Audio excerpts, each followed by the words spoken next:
J'ai privilégié les mauvais morts parce que c'est vrai que parler de la mort dans l'histoire, nous y serions encore dans 3 jours parce que c'est un sujet inépuisable pour un historien. Et donc, mon angle d'attaque a été celui-là, c'est-à-dire celui des mauvais morts. Euh,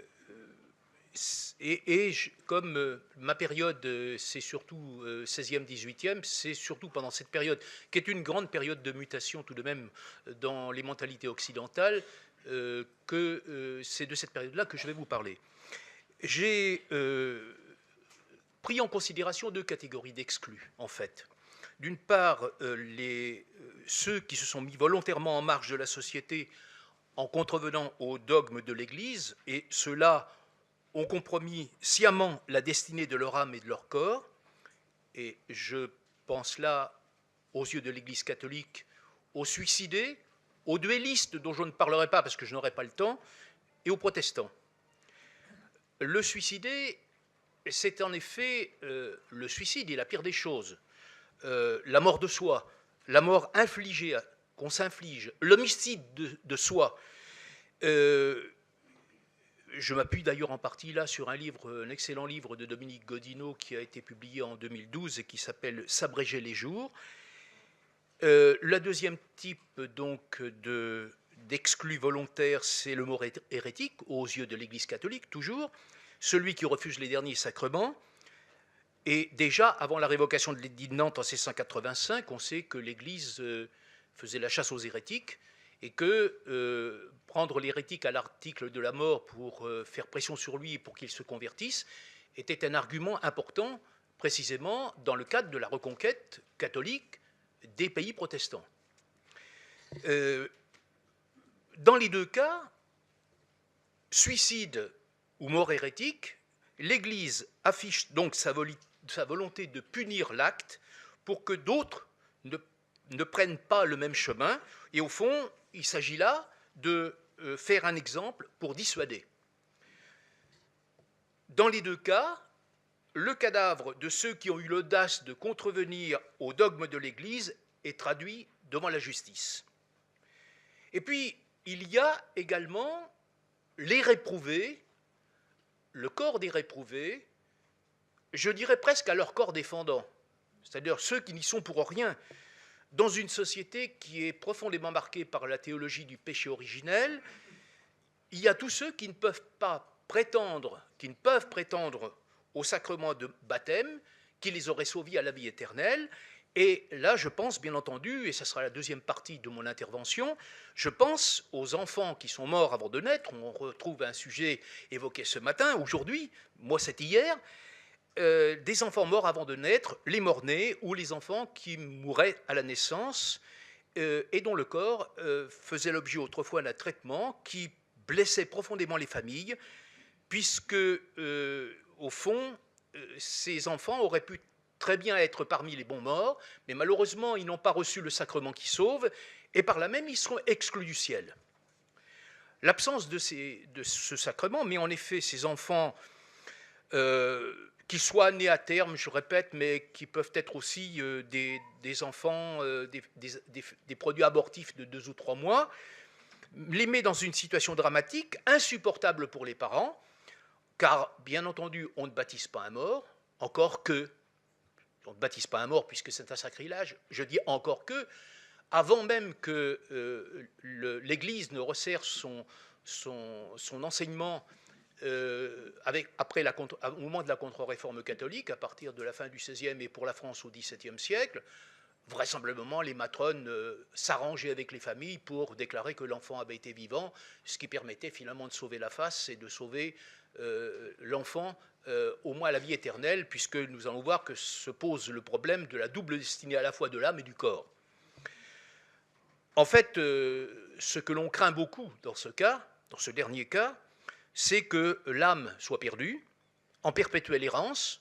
La croyance, en effet, aux chasses sauvages, alimentées en particulier par les suicidés, par les assassinés, par ceux qui ont été assassinés, par les enfants morts sans baptême, cette croyance aux chasses sauvages qui viennent importuner les vivants, qui viennent reprocher en quelque sorte aux parents de ne pas avoir été capables de leur faire conférer le sacrement qui sauve, cette croyance aux chasses sauvages, est quelque chose qui a été profondément ressenti dans toutes les campagnes françaises et d'Europe occidentale, je dirais presque jusqu'à la guerre de 14, qui, on le sait bien, marque la grande césure dans les mentalités occidentales.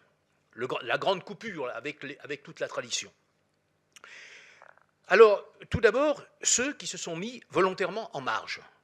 Et je commencerai par un exemple, une étude de cas, au fond, un cas de suicide, le suicide de la Dumas.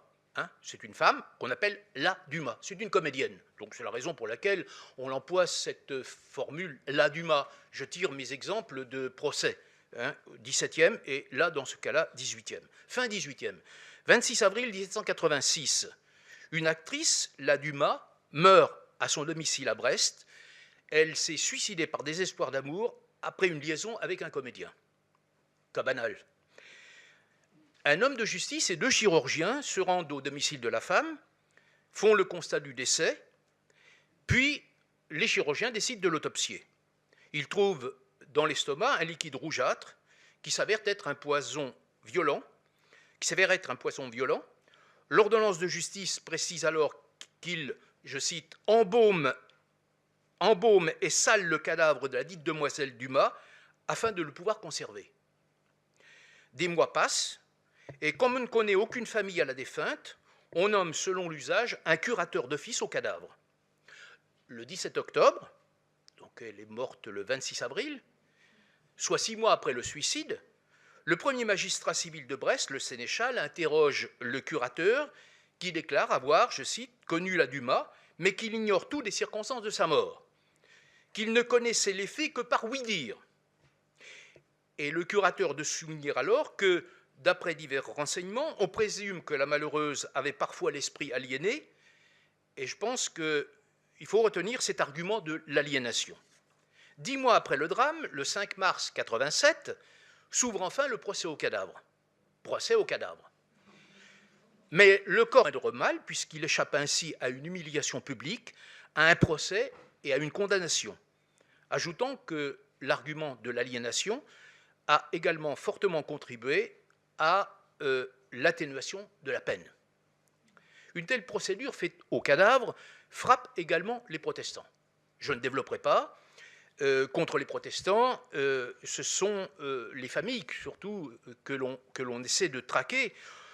Les familles essayant, dans tous les cas, pour éviter une pression trop forte auprès du moribond de la part du curé local, les familles s'efforçaient de cacher l'agonie des moribonds aux autorités civiles et religieuses afin d'échapper aux pressions et éviter que le moribond n'abjure. Si le cadavre était découvert, il risquait d'être traîné devant les tribunaux pour y être puni. Comme la justice était longue, on salait donc le cadavre et on faisait un procès. Alors, le problème, précisément, c'est celui de la conservation du corps. Vous avez pu vous en rendre compte avec l'exemple de la Dumas. Problème de la conservation du mort jusqu'au procès intentant à la personne. Pour que le corps puisse comparaître, encore faut-il qu'il se conserve, soit en attente de procès, soit pour une simple question de transport du corps. À une époque où n'existe aucun moyen de conservation actuel, chambre froide, traitement chimique du corps, on a recours à deux types de préparation. On a eu recours à deux types de préparation. Dans l'Antiquité, le miel, au siècle moderne, le sel. J'y ajouterai une troisième formule, sur laquelle que je ne développerai pas, qui est le problème de la décarnisation des corps, pour les grands personnages qui sont morts loin de chez eux, mais dont on entend rapatrier la dépouille, le cadavre étant préalablement démembré et mis à bouillir dans un chaudron. On ne rapatrie que les ossements, et je me contenterai de signaler deux exemples qui sont bien connus, celui de Saint-Louis, mort de la peste sous les morts du Tunis, au XIIIe siècle, et deuxième exemple, celui de Bertrand du Guesclin, qui est mort lors du siège de Châteauneuf-de-Randon, et pour lequel on a procédé de la même manière. Démembré dans une cuve, on chauffe, on fait bouillir, et on ne récupère que les ossements. Et après, on peut transporter. C'est le principe même de la décarnisation, que l'on retrouve d'ailleurs aussi localement parfois, avec le corps des seigneurs par exemple, il n'y a pas beaucoup de place dans l'église, dans le caveau, eh bien on procède à la décarnisation, on expose dans une salle spéciale sous l'église, on expose pendant 1 an le corps nu sur des barres en métal, on attend que le corps se décarnise et après on récupère les ossements pour faire une réduction de corps. Dans l'Antiquité, on a donc recours au miel, je ne développerai pas non plus par manque de temps, lorsqu'on veut fixer le corps, surtout pour le transporter. En Grèce ancienne, par exemple, c'est le cas lorsqu'on veut rapatrier le corps d'un prince tué au combat, loin de sa patrie. Les 2 chroniqueurs, Xénophon et Diodore de Sicile, par exemple, rapportent plusieurs cas de rois de Sparte dont le corps fut ainsi ramené dans un tonneau de miel. Et on sait que les Babyloniens agissaient de même avec le corps de leur souverain, et le procédé était déjà connu des Scythes et des Crétois des temps homériques. Donc on a là une pratique, sauf que le miel, d'abord c'est un produit coûteux, ce qui vous explique qu'on le réserve précisément à des princes, qu'on le réserve à une élite, et de plus, c'est un produit qui se dégrade quand même relativement vite, il ne pouvait empêcher à terme la fermentation putride du cadavre, et on l'utilisait donc, je le répète, et j'y insiste, juste pour le transport. Ordinairement, c'est donc plutôt le sel, c'est plutôt au sel que l'on recourt. Surtout au siècle classique, nous sommes là, en effet, dans une culture du sel dans le monde occidental. On sale le cochon, on sale les œufs, on fait, bon, culture du sel. Sauf qu'on peut avoir aussi une culture de l'alcool, puisque, et c'est le cas sur les navires, par exemple, lorsqu'un personnage assez important vient à mourir sur un navire, eh bien, on colle son corps dans un tonneau d'alcool pour le transporter et le faire arriver entier au port où on va le débarquer. Alcool. Pardon? Oui, Nelson, par exemple. Oui, oui, absolument. On sale aussi les corps pour éviter l'épidémie. Il y a une anecdote qui est bien connue qui concerne Aigues-Mortes en 1422. Il y a un corps de soldats, il y a un contingent de soldats bourguignons. La ville a été prise par les bourguignons. Nous sommes là dans la guerre de 100 ans. Et les bourgeois d'Aigues-Mortes se sont révoltés. Ils ont tué le contingent bourguignon et ils les ont empilés. Ils ont empilé ensuite les cadavres dans une tour du rempart, appelée d'ailleurs depuis cette époque la tour des Bourguignons, où ils les ont salés pour éviter la décomposition et l'épidémie. D'où l'expression qui est venue par la suite, mieux vaut être bâtard que bourguignon salé. Alors, dernier exemple, si vous voulez, de salaison, en cas de famine généralisée. Salaison des cadavres pour les dévorer. Il y a le cas connu également de l'expédition de Pompée en Espagne qui prend la ville de Calahorra actuellement. Caliguris, à l'époque, lors de la prise d'assaut de la ville, après des mois de résistance, les Romains ont découvert quantité de cadavres salés que les défenseurs, qui avaient déjà dévoré les cadavres des femmes et des enfants morts de faim, s'apprêtaient à consommer pour poursuivre la résistance. Ce sont là, vous en conviendrez, des cas extrêmes, car lorsqu'on parle de cadavres salés, on se réfère toujours à celui d'un suicidé, d'un homme tué en duel ou d'un protestant ayant refusé de se convertir avant sa mort. La salaison permettant d'attendre, à ces époques-là, le procès qu'on lui intente. La salaison obéit à un protocole, et ça suppose la préparation du cadavre selon toute une technique opérée par des chirurgiens. Lorsqu'on soupçonne en effet une mort non naturelle, le cadavre est décrété de prise de corps. L'homme de justice appose alors son sceau sur un morceau de cire jaune ou noire qu'il colle ensuite sur le front du cadavre. On transporte le cadavre à la prison, là il est autopsié, embaumé et salé. L'embaumement consiste à vider ce qu'on appelle à l'époque les 3 ventres, les 3 cavités, la tête, la cavité thoracique et la cavité abdominale.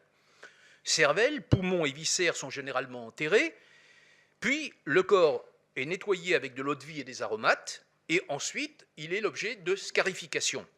Scarification au bistouri sur toute la partie du corps, si bien qu'aujourd'hui encore, on exhume parfois des cadavres dont on a la marque sur les os du bistouri. C'est ce qu'on appelle à l'époque des taillades, qui peuvent être extrêmement profondes sur les différentes parties du corps, donc à l'intérieur et à l'extérieur, et souvent on atteint l'os. C'est dans ces incisions que le chirurgien répand le sel. Les trois ventres, n'est-ce pas, sont ensuite bourrés avec de l'étoupe. Le cadavre ainsi préparé est soit enveloppé dans un linceul, soit déposé sur un lit de sel dans un coffre ou dans un tonneau de bois, qui est alors fermé et clouté. C'est ce qui est arrivé à la Dumas, sauf que ça ne s'est pas conservé. Alors vient le temps du procès, Et les procédures de ce point de vue-là, les procédures de procès au cadavre ont été précisées par l'édit royal de 1670, qui aborde beaucoup d'autres choses d'ailleurs, mais entre autres cette question de la conservation des cadavres pour procès au cadavre. C'est là en effet une pratique, une coutume sans doute ancienne, puisqu'on retrouve des traces de ces procès au cadavre dès la fin du IXe siècle. On a un exemple toujours très emblématique, qui est celui de la dépouille du pape Formose, c'est son nom, qui a été déterré, installé sur un siège. Il y a une question de litige entre familles, et donc la famille qui est devenue prédominante fait exhumer le pape Formose qui appartenait à une famille qu'on ne pouvait pas sentir. La dépouille est déterrée, installée sur un siège, revêtue de ses habits pontificaux, puis il y a un procès en bonne et due forme. Ensuite, la condamnation fait qu'il est dépouillé de tous ses habits pontificaux, il est privé de ses 3 doigts avec lesquels il bénissait, ouais, toujours la symbolique quand même qui est derrière, hein. Il est déposé ensuite dans un tombeau profane, qui va être d'ailleurs violé par le peuple, qui jette le cadavre au Tibre. Et il n'y a pas ici, naturellement, mention de salaison du corps, puisque le corps avait été normalement enterré et qu'il a été exhumé de cette façon-là. On ne l'a pas salé, celui-là. Mais les cas de salaison deviennent beaucoup plus nombreux au XVIIe et au XVIIIe siècle, dans le cadre des procédures judiciaires qui s'accélèrent là. Il y a vraisemblablement derrière la volonté du pouvoir, appuyé par l'Église, de punir de façon spectaculaire ceux qui se rendent coupables du crime des crimes, le suicide. Les textes de loi fixent les procédures à suivre et le procès au cadavre se déroule comme un procès ordinaire. Si après les débats, une condamnation s'en suivait, le cadavre était traîné en signe d'infamie sur une claie à travers le bourg ou la ville, et comme son corps était celui d'un réprouvé, il n'avait pas droit à une sépulture communautaire. Au mieux, il était inhumé en terre profane, hors de l'enceinte des villes, là où étaient rejetés les criminels. Il ne devait surtout pas polluer l'espace public. Un exemple, celui de l'affaire Legrand à Brest en 1696. En pleine période de lutte contre les protestants, Legrand était un espion d'origine française qui renseignait la Hollande, puissance protestante, sur l'état des flottes du roi à Brest. On l'emprisonna dans une chambre au premier étage du château de Brest et il promit des aveux. On lui laissa donc une certaine liberté qu'il mit à profit pour tenter de se suicider en se jetant par la fenêtre. On le ramassa grièvement blessé et on lui reprocha de s'être voulu défaire, c'est l'expression employée. Malgré tous les soins prodigués, il mourut. On fit saler le corps et quelques mois plus tard, on lui fit un procès. Sentence fut rendue contre le cadavre et la mémoire de Legrand. Le cadavre fut traîné sur une claie, puis pendu, et enfin jeté à la voirie où les chiens le mangèrent. Ce que l'on veut, au fond, on le comprend bien, c'est par le corps atteindre la personne. Or, ces pratiques d'exclusion s'inscrivent dans un contexte social et politique particulier. Je me contente simplement, en 3 phrases, de rappeler cela. Tout de même, rappel du climat de l'époque, d'un climat de violence faite au corps des réprouvés. La décapitation et l'écartèlement du meurtrier se font en place publique. La torture, la question préalable ou pas, est infligée aux suspects pour les faire avouer jusque dans la seconde moitié du XVIIIe siècle. C'est, on le sait bien aussi, un problème important évoqué par les philosophes et les encyclopédistes. Enfin, je cite la flétrissure qui est faite par une marque au fer rouge sur l'épaule, mais plus spectaculaire, parce que sur l'épaule, quand vous êtes habillé, ça ne se voit pas naturellement, ou encore de manière plus visible, donc en coupant une oreille, 2 oreilles si récidive, voire le nez. Or, dans les cas qui nous intéressent, la difficulté pour les autorités répressives, c'est de ne pas pouvoir agir sur l'individu en le faisant souffrir ou en le stigmatisant, tout simplement parce que l'individu est mort. L'État et la justice entendent donc punir le coupable dans son corps, puisque c'est désormais la seule chose atteignable. À défaut de pouvoir punir la personne, de lui faire payer son tribut, de le faire souffrir dans sa chair ou dans son honneur, on s'acharne sur son cadavre. Une telle manière d'agir a sa logique, qui est comparable d'ailleurs à celle qui conduit à faire un procès aux animaux qui se sont rendus coupables de crimes. Je pense en particulier aux porcs qui dévorent parfois dans les campagnes, qui dévorent les enfants en bas âge. et à qui on fait un procès public en les écartelant, les truies en particulier, on les écartèle vives et on les fait mourir comme ça à petit feu. Là, on se venge directement sur le corps, mais un corps qui est bien vivant, celui-là. Alors, résumons. La condamnation conduit à l'humiliation du corps, exhibition sur une claie, face contre terre, à travers les rues de la ville, pendaison par les pieds au gibet ou aux fourches patibulaires, puis abandon sans sépulture à la voirie publique. Une telle humiliation, un tel déshonneur pour la mémoire du mort rejaillit forcément sur les familles, d'où la volonté d'échapper au procès, et lorsque ce n'est pas possible, à la condamnation. D'où la résistance des protestants qui redoutent cette humiliation, cachent leurs morts et les enterrent secrètement dans leur jardin. On sait par ailleurs que le rapport des protestants avec l'au-delà est plus simple que pour les catholiques. Le corps retourne à la terre sans que la notion de pollution par un corps impur intervienne. Et c'est là que j'en arrive à ma deuxième partie, qui concerne les enfants mort-nés. Car il y a aussi ce problème de la pollution de l'espace communautaire par le mort-né. C'est par un même esprit de résistance, d'ailleurs que l'on retrouve, c'est un même esprit de résistance que l'on retrouve chez les parents des mort-nés, qui n'acceptent pas de voir leur enfant marginalisé et qui vont donc tout faire pour échapper à cette condition. Le recours à une pratique détournée, que l'on connaît bien, va se développer dans toute l'Europe occidentale à partir du XIVe siècle et va perdurer pratiquement jusqu'à la guerre de 14, même si au cours du XIXe siècle c'est une pratique qui est en perte de vitesse.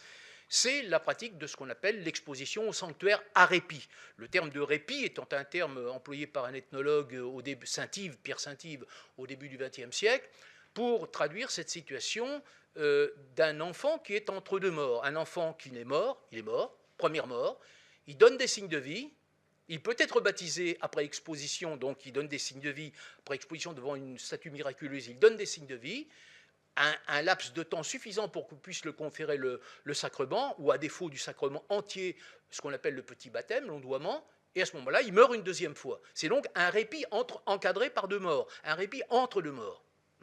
Alors, je ne vais pas trop développer parce que je n'en ai pas le temps, d'une part, et puis par ailleurs, j'ai fait passer 2 ou 3 documents, à l'occasion, je les signalerai en passant. Alors, le rituel du répit, j'y reviens quand même, parce que c'est directement dans notre préoccupation, d'autant plus qu'un peu comme la déformation systématique de la tête des enfants à la naissance dans le monde occidental a été totalement oublié de la mémoire collective. Aujourd'hui, on a très largement oublié également ces pratiques de répit qui, je répète, un peu comme les déformations crâniennes, ont perduré tout de même dans la France rurale jusque dans les années 1880-90. 1880-90. On a totalement occulté ces pratiques, comme s'il s'agissait au fond de pratiques barbares et dont on ne voulait plus entendre parler. Il y a un silence qui s'est établi et qui fait que j'ai eu beaucoup de difficultés dans mes enquêtes, à la fois sur les déformations crâniennes et sur les pratiques de répit, à trouver des interlocuteurs qui avaient au moins sur place entendu parler de ça, alors que je savais par les textes que ce n'était pas si ancien que ça. Les parents de l'enfant subissent en effet une double punition. D'abord, errance de l'âme, je n'y reviens pas, je vous en ai parlé tout à l'heure, mais surtout, et c'est ça qui nous intéresse, là, corps exclu du cimetière communautaire. On n'a pas le droit d'enterrer quelqu'un qui n'a pas été baptisé, un enfant mort-né, dans l'espace communautaire. Ça serait polluer en quelque sorte le cimetière communautaire, et il faudrait à ce moment-là que l'évêque revienne pour reconsacrer le cimetière. Le corps de l'enfant est donc enterré dans un pré, un jardin, un bout de champ, comme une bête, sans référence au sacré indispensable au repos du défunt et à l'apaisement de la famille et de la communauté. La naissance d'un enfant mort-né est en effet redoutée aussi parce qu'elle est interprétée comme un signe néfaste, le signe annonciateur d'autres bouleversements de l'ordre établi, mauvaise récolte, épidémie, c'est toujours interprété comme ça par la communauté. Pour les parents, le refus de la sépulture dans le cimetière paroissial est insupportable. Pour la mère surtout, ce refus de l'inacceptable est principalement son fait. Bon, tout simplement parce que il lui faut respecter en quelque sorte la conduite que l'on attend d'elle dans la société rurale traditionnelle. La femme y est en effet investie d'une double mission. Elle doit avoir des enfants, pour perpétuer la lignée et, en cas de mauvaise naissance, exiger que l'on mette fin à cette irruption du désordre dans la descendance familiale. La perte d'un enfant, avant qu'il ait pu recevoir la lustration qui sauve, pousse donc la mère à exiger que l'on tente tout ce qui est possible pour que l'ordre naturel puisse être rétabli, pour que cette mort indigne soit effacée. La tâche de la mère paraît alors justifiée par une certaine forme d'honneur. À l'honneur de mettre au monde un enfant et de perpétuer ainsi la lignée, se substitue en cette circonstance l'honneur d'assumer la réinsertion d'un enfant perdu dans l'univers symbolique des hommes, dans le grand corps familial et communautaire. Je n'aurai pas le temps de développer cela, mais je me retrouvais très bien dans ce qu'a dit Damien Leguet ce matin, dans l'image des deux corps. Je pense que dans cette, pour rester dans la France jusqu'à la guerre de 14, il y a toujours en arrière-plan cette ambivalence du corps. D'un côté, le corps individuel que chacun entretient après la coupure du cordon, mais aussi la référence au grand corps communautaire, au grand corps familial, au grand corps de la lignée, dont on ne se sépare jamais complètement. Et j'en veux simplement un simple exemple. Avant d'émigrer, de partir travailler pour un Auvergnat, par exemple, d'aller travailler à Paris, on s'en va auprès d'une vieille pierre communautaire ou dans un lieu en tout cas connu de la communauté pour y faire le serment qu'on reviendra mourir au pays. Ça montre l'attachement profond à ce grand corps communautaire dont on ne se détache jamais, dont on est toujours très solidaire, même s'il peut y avoir au sein de la famille des divergences. Cet attachement au sol et au pays est vraiment très très fort et on a perdu cet aspect-là. Donc, on comprend, si vous voulez, ce souci des parents et de la femme en particulier de récupérer ce corps qui est ce corps d'un enfant perdu à jamais. Et le seul recours dans ce cas-là, c'est la ruse, c'est le recours au sanctuaire à répit. Mais je vous donne là un petit exemple. J'en ai traduit un autre enfin, dans les textes que je vous ai laissés. Nous sommes à Almenech, qui est un petit village aujourd'hui près d'Argentan, en Basse-Normandie. Nous sommes le 15 juin 1500. 15 juin 1500. À 15 heures, la femme de Jean Julien accoucha, je cite, accoucha vers les 3 heures après-midi d'un enfant dans lequel il ne paraissait aucun signe de vie. 4 heures plus tard, à 19 heures, le corps est gardé donc par les femmes qui avaient assisté la mère, mais comme, je cite, comme il ne paraissait en lui aucun signe de vie, elles l'enterrèrent assez profond en terre, près de la maison, sans qu'il ait été baptisé. Une demi-heure après, apprenant la nouvelle, l'abbesse de l'abbaye proche de l'abbaye bénédictine d'Almenech, Marie d'Alençon, envoie une domestique chez les Juliens. L'enfant est déterré et mis près du feu. S'avisant que la langue de l'enfant est collée au palais, l'une des femmes la fait tomber dans l'endroit de la bouche où elle doit être naturellement, je cite, là, la langue ayant repris sa position vicieuse, elle renouvelle son secours. 20 heures, la femme a accouché à 15 heures. La domestique prend le corps dans ses bras pour le porter à l'abbesse. Chemin faisant, elle s'aperçoit que le sang revient peu à peu au visage de l'enfant, ce qu'elle fait remarquer à celle qui l'accompagne. Dans l'église abbatiale, le corps est installé sur l'autel de Sainte-Opportune, qui est une grande sainte locale, pour lesquelles d'ailleurs on avait toujours un pèlerinage important à Almenech. Et il est exposé jusqu'à 22 heures. À 22 heures, on prie, donc depuis 2 heures, depuis 20 heures, le chapelain de l'abbaye apporte à ce moment-là la tête reliquaire de Sainte-Opportune. Et le miracle se produit. L'enfant donne des signes de vie. L'une des personnes présentes déclara plus tard, je cite, qu'elle vit que son visage devint vermeil, c'est toujours l'expression qu'on emploie pour faire les couleurs, n'est-ce pas, rouge, rose-rouge, qu'elle vit que son visage devint vermeil et s'aperçut que le dit enfant était vivant et que c'était par l'intercession de Sainte Opportune que la vie lui avait été rendue. Un autre témoin précisa qu'il avait, je cite, touché plusieurs fois, mettant ses mains sur sa tête, sur son visage et les autres parties de son corps, lesquelles il trouvait chaudes, et que la veine de la tempe remuait, que son visage était vermeil, aussi bien que tout son corps, et que dans cet état-là, on ne l'aurait pas cru mort. On s'empresse de lui conférer le petit baptême. L'enfant est alors transporté dans les cuisines pour être placé près du feu, entretenir la chaleur. On lui voit remuer les lèvres et la tête. Il bâille, ferme la bouche. Il est toujours chaud et coloré. On constate en le touchant que la fontanelle et la veine temporale lui battent. Et l'une des femmes prétendit même l'avoir entendu pleurer. Vers 2 ou 3 heures du matin, chacun s'étant retiré, le cuisinier était resté seul avec l'enfant. il assiste au milieu de la nuit au retour à l'état mortel. Avant qu'il mourût, je l'ai vu 3 fois palpiter et tressaillir, dira-t-il plus tard. Le lendemain matin, le corps a effectivement l'apparence de la mort. Il s'agit d'un document exceptionnellement long, où on a récupéré tous les témoignages de ceux qui avaient assisté à la fois à la naissance et ensuite à la mort de l'enfant et à son retour à la vie, entre guillemets, et rédige ce document qui a été rédigé par l'envoyé de l'évêque 6 jours après les événements, et où sont relatées donc toutes les séquences temporelles du répit entre les 2 morts de l'enfant. En résumé, vous voyez, constat de la mort, ensevelissement puis enfant déterré, exposé devant les reliques de l'intercesseur, signe de vie, baptême, retour à l'état mortel, corps porté en terre, cette fois-ci en un lieu consacré. Or, cette pratique est une pratique extrêmement répandue en France, en Belgique, en Suisse, en Italie du Nord, en Allemagne du Sud, à partir du XIVe, je le répète, pratiquement jusqu'au XIXe siècle. Cette pratique du répit, rien que pour la France, j'ai retrouvé environ 280 lieux où des séquences de cette nature ont eu lieu. Pratique très développée, avec souvent accord de l'Église, parfois condamnation de l'Église, selon les lieux.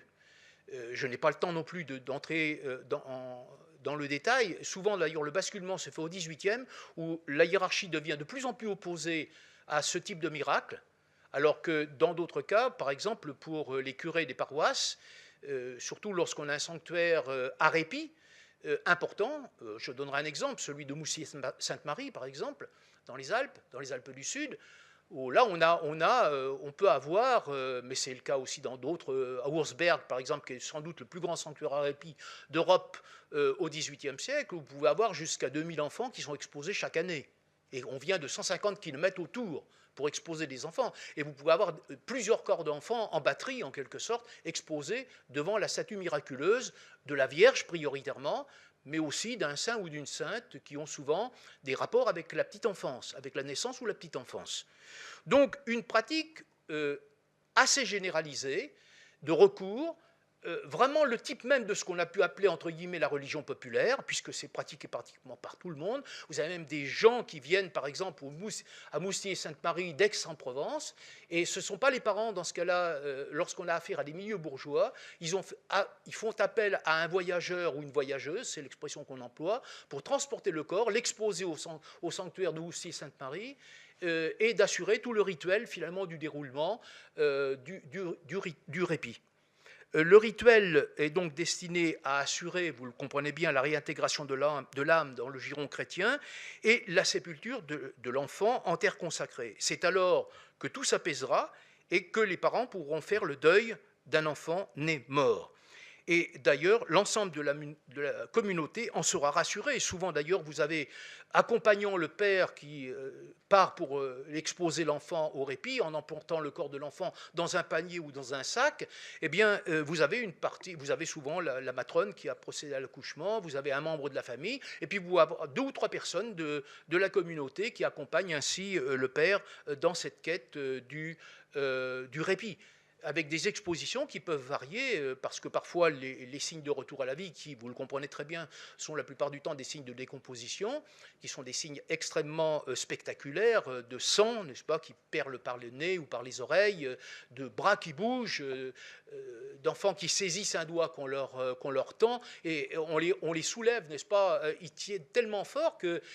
Et ça, je ne veux pas entrer dans les détails parce que je n'ai malheureusement pas le temps. Il s'agit de phénomènes qui sont explicables médicalement parlant. Un petit corps d'enfant se refroidit beaucoup plus rapidement qu'un corps d'adulte, mais en même temps retrouve une fonction plastique beaucoup plus rapidement qu'un corps d'adulte. Donc peut devenir très mou, et c'est là que les processus de décomposition se produisent, avec quand même des choses très inattendues, parce que vous avez des enfants parfois qui sont exposés, donc quand il y en a plusieurs l'un à côté de l'autre, qui peuvent être exposés pendant quelques heures, vous en avez qui sont exposés pendant plusieurs jours, et vous pouvez, le cas le plus extrême que j'ai trouvé en Belgique, c'est 33 jours d'exposition, et l'enfant donne des signes de vie, et est sauvé, et donc intégré. Alors, pour terminer, parce que je vois que le temps passe et que je n'ai plus beaucoup de temps, je dirais que, contrairement à tout ce que je vous ai énoncé là tout à l'heure, c'est-à-dire nécessité de réintégrer ce corps d'enfant et la mémoire de cet enfant dans le grand corps communautaire, la plupart du temps, la sépulture de l'enfant, le corps de l'enfant ne fait pas retour au lieu d'origine, au lieu de naissance. Il y a là comme une sorte de contrat qui est passé du point de vue religieux entre, au fond, la quête de miracle, la Vierge ou le Saint ou la Sainte, à qui on vient demander que l'enfant donne des signes de vie. Il y a une sorte de contrat qui est passé, la Vierge, le Saint ou la Sainte servant d'intermédiaire auprès de Dieu, et si on obtient grâce à ce moment-là, ça semble normal qu'au fond le corps fasse retour directement au lieu où le miracle a eu lieu. Et vous avez donc très souvent dans ces sanctuaires, pas quand c'est dans les villes bien entendu, et les principaux sanctuaires à répit apparaissent d'abord dans les villes, parce qu'il y a une demande là qui est très importante, en France du Nord, en Alsace, en Lorraine, qui sont les lieux, en Bourgogne, qui sont les lieux où la densité des sanctuaires à répit est la plus importante. Et puis au fur et à mesure que l'Église se déclare contre la pratique des répits, parce que c'est quand même un miracle qui est très ambigu, même si souvent dans les textes on dit « Ah mais c'est le miracle des miracles », forcément, ça concerne un être innocent, et donc ça apparaît comme quelque chose d'extraordinaire. Eh bien, la plupart du temps, le corps est enterré à proximité de la chapelle, soit dans un village, soit de plus en plus au cours du XVIIIe siècle, sur les marges du terroir, dans des chapelles isolées, près des bois. Souvent, ces chapelles, d'ailleurs, sont tenues par des ermites dont on sait très bien qu'ils ne sont pas en odeur de sainteté par rapport à la hiérarchie catholique, parce qu'on ne sait pas très bien ce qui s'y passe là-bas. C'est pour ça que le miracle apparaît comme quelque chose d'assez extraordinaire. Et donc, cette façon de ruser, au fond, avec les décisions de l'Église, depuis le XIVe siècle, je vous rappelle simplement que la notion d'intermédiaire des limbes est apparue au XIIIe siècle, en même temps que la notion de purgatoire, parce que l'enfant allait en enfer.